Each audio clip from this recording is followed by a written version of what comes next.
This is how you make a two-tone text. So I have my Delora Club AI, but you could really do anything. I'm going to grab my text and I'm going to put the text on there. Well, let's see if I can get the text. There we go. So you can choose the color up here that you want. Just click on any one of the colors, red, yellow, whatever. Okay, I'm going to go with yellow. I'll go Del Oro.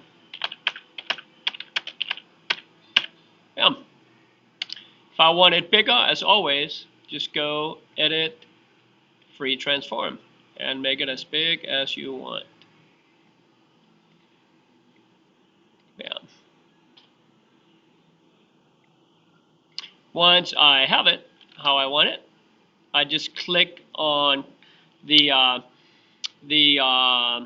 text layer and I do Control J for a new layer.